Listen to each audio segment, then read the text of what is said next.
జగనన్న ప్రభుత్వమే రావాలని ప్రజలు కోరుకుంటున్నారని అరకు అసెంబ్లీ నియోజకవర్గ ఇన్ఛార్జ్ రేగం మత్స్యలింగం అన్నారు.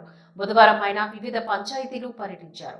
అనంతరం స్థానిక విలేకరులతోని ఆయన ఈ సందర్భంగా మాట్లాడుతూ రాష్ట్ర ప్రభుత్వం అమలు చేస్తున్న సంక్షేమ పథకాలు ప్రజలకు సమృద్ధిగా అందుతున్నాయని, గత ప్రభుత్వాల హయాంలోని గిరిజనులకు ఆదరణ లేకుండా పోయిందని, జగనన్న ప్రభుత్వం ద్వారా గిరిజనులకు మేలు జరిగిందని అన్నారు. జగనన్న ప్రభుత్వం ద్వారా ఇంటి వద్దకి సంక్షేమ పథకాలు అందరికీ అందుతున్నాయని, సంక్షేమ పథకాలు ప్రజలకు విరివిగా అందించినందుకే మళ్లీ ఓట్లు అడుగుతున్నామని ఆయన అన్నారు. రాష్ట్రంలోని మళ్లీ రానున్న ప్రభుత్వం జగనన్న ప్రభుత్వమేనని ఆయన ధీమా వ్యక్తం చేశారు. కార్యక్రమంలోని MPP Arijana Seethamma, vice MPP Bhagyavathi, వివిధ పంచాయతీల సర్పంచులు, ఎంపీటీసీలు, పార్టీ కార్యకర్తలు తదితరులు పాల్గొన్నారు.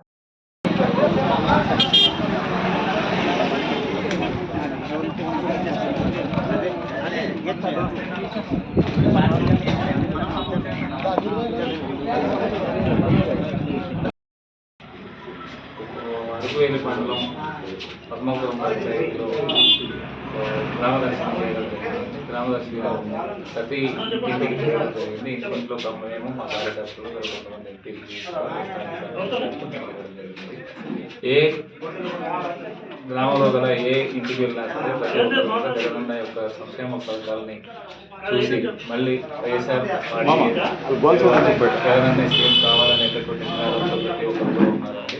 అలాగే ఇప్పుడు మరియు ముచ్చంపుట్టు మండలం ఏనుగురాయి పంచాయతీలో నడువూరు అనేటటువంటి గ్రామం సందర్శించడం జరిగింది. అలాగే ఇక్కడ స్థానికంగా ఉండేటటువంటి నాయకుడు జర్రెల పంచాయతీ గొడ్డగొంది గ్రామం కూడా సందర్శించడం జరిగింది. మరి ఏ ఊరికి వెళ్ళినా సరే ప్రతి గ్రామంలో జగనన్న మళ్ళీ సీఎం కావాలని చెప్పేసి కోరుకుంటున్నారు. మరి ఈరోజు ప్రతి గ్రామంలో చేస్తూ ఉన్నటువంటి అభివృద్ధి కార్యక్రమాలు అయితేనేమి, ప్రజలకు అందిస్తున్నటువంటి సంక్షేమ పథకాలు అయితేనేమి సమృద్ధిగా ప్రజలకు అందుతున్నాయి. మరి గతంలో గిరిజన ప్రాంతాల్లో మరి జనాలకి సరైనటువంటి ఆదరణ లేనటువంటి పరిస్థితులు ఉంటాయి.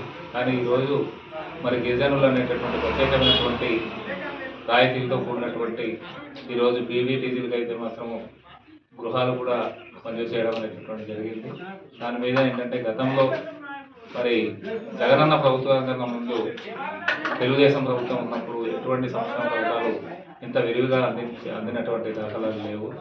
మరి జగన్మోహన్ రెడ్డి గారు తండ్రి వైఎస్ రాజశేఖర రెడ్డి గారు ఉన్నప్పుడు మరి ఆ రోజు గృహాలు నిర్మించినప్పుడు మరి నిజంగా మాకు పెంకిటిల్లు అంటే ఏదో తెలియదు.